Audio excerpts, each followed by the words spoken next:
3,5 tahun sejak invasi Rusia ke Ukraina dimulai, ribuan tank beroperasi di garis depan, T-72, T-80, dan T-90 mengisi berita dan rekaman drone hampir setiap hari. Namun dari semua itu, satu tank justru absen, T-14 Armata. Tank generasi baru yang sejak awal digadang-gadang akan merevolusi pertempuran lapis baja tak pernah muncul di medan perang. Apa sebenarnya yang terjadi? Armata pertama kali diperkenalkan ke dunia lewat parade hari kemenangan di Moskow tahun 2015. Saat itu dunia militer dibuat terdiam. Rusia, yang selama ini mengandalkan warisan desain Soviet, tampak melompat jauh ke depan. Tank ini muncul dengan pendekatan yang benar-benar baru. Turret tanpa awak yang tidak lagi menempatkan kru di dalam kubah meriam, tapi di dalam kapsul khusus yang terpisah dan dilindungi oleh baja berat di bagian depan lambung. Sistem ini membuat kru lebih terlindungi dari ledakan langsung atau serangan penetrasi tinggi. Sebuah terobosan dalam perlindungan kru yang belum pernah ada sebelumnya dalam tank Rusia. Armata juga dipersenjatai dengan meriam smoothbore 125 mm 2A821M, generasi terbaru yang diklaim lebih akurat dan bertenaga dibandingkan versi terdahulu di tank-tank Rusia seperti T-90. Meriam ini dirancang untuk menembakkan amunisi bertekanan lebih tinggi, termasuk APFSDS dan proyektil canggih, serta dikatakan setara dengan L-55 milik Leopard 2. Yang tak kalah mencolok adalah sistem perlindungan aktif Afganit yang dirancang untuk menangkal rudal anti-tank top attack seperti Javelin atau Enlaw. Sistem ini bekerja dengan menembakkan peluru pencegat ke arah proyektil musuh sebelum mencapai sasaran. Jika berfungsi sesuai klaimnya, ini bisa menjadi game changer di medan tempur modern. Radar AESA dan sensor digital 360 derajat, fitur yang lebih sering kita dengar di jet tempur, ikut disematkan ke dalam tank ini. Kombinasi ini menjadikan Armata sebagai salah satu kendaraan tempur dengan kesadaran situasional terbaik yang pernah dirancang oleh Rusia. Secara teori, T-14 Armata disebut-sebut lebih unggul dari Abrams, Leopard, atau Challenger.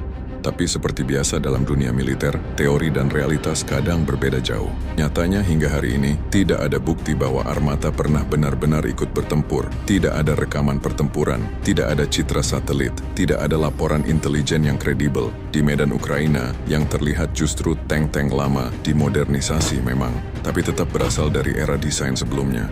Apa penyebabnya? Salah satu alasan paling jelas adalah biaya.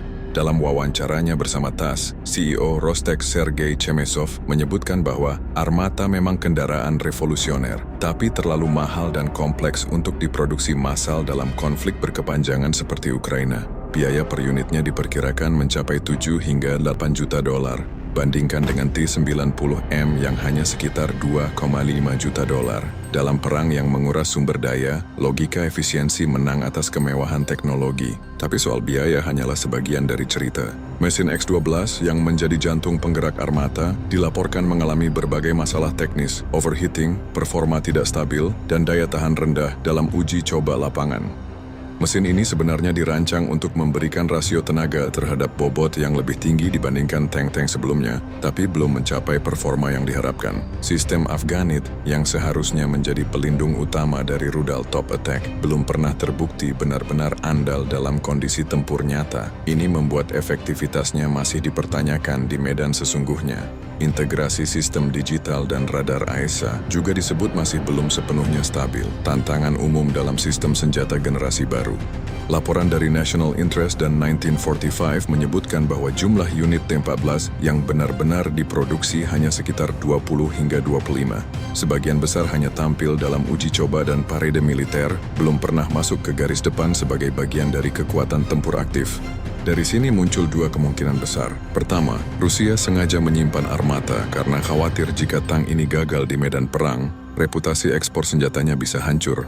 Kedua, secara logistik dan industri Armata memang belum siap tempur. Dan karena itu, mereka lebih memilih mengandalkan platform lama yang lebih teruji, lebih mudah diperbaiki, dan tersedia dalam jumlah besar.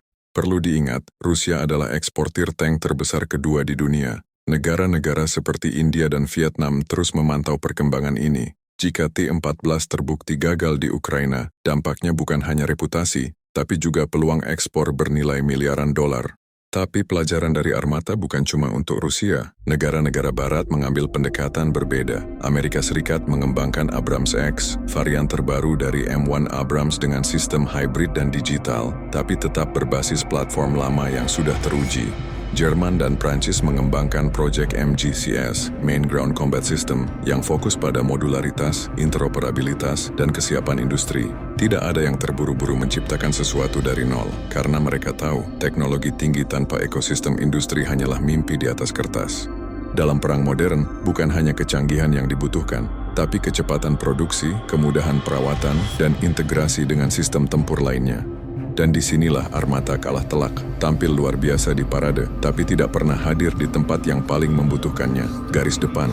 Untuk Indonesia dan negara-negara berkembang lainnya, ini menjadi pengingat penting. Alutsista canggih memang menggoda, tapi tanpa kesiapan industri, logistik, dan dukungan teknologi nasional, itu hanya akan menjadi simbol, bukan kekuatan nyata. Jadi apakah T-14 Armata akan benar-benar muncul di fase berikutnya perang Ukraina? Pertanyaan itu tetap menggantung. Apakah Armata akan menjadi tulang punggung baru kekuatan lapis baja Rusia, atau justru menjadi simbol ambisi teknologi yang tak pernah selesai diwujudkan? Satu hal yang jelas, terlepas dari segala tanda tanya pada proyek Armata, Rusia bukanlah negara yang bisa diremehkan dalam urusan penguasaan teknologi militer. Mereka telah membuktikan kekuatan lewat berbagai lini tank tangguh seperti T-72B3, T-80BV, hingga T-90 yang tak hanya menjadi penggembira di medan tempur, tapi benar-benar menjadi striker utama di garis depan. Dan yang lebih penting lagi, jumlah mereka bukan main banyaknya. Meremehkan kekuatan lapis baja Rusia bukan hanya keliru, tapi bisa jadi fatal. Jadi, meski Armata masih dalam kabut ketidakpastian, Rusia tetap punya kekuatan besar. Bagikan pendapat kamu di komentar, dan jangan lupa subscribe untuk analisis selanjutnya. Terima kasih dan sampai jumpa.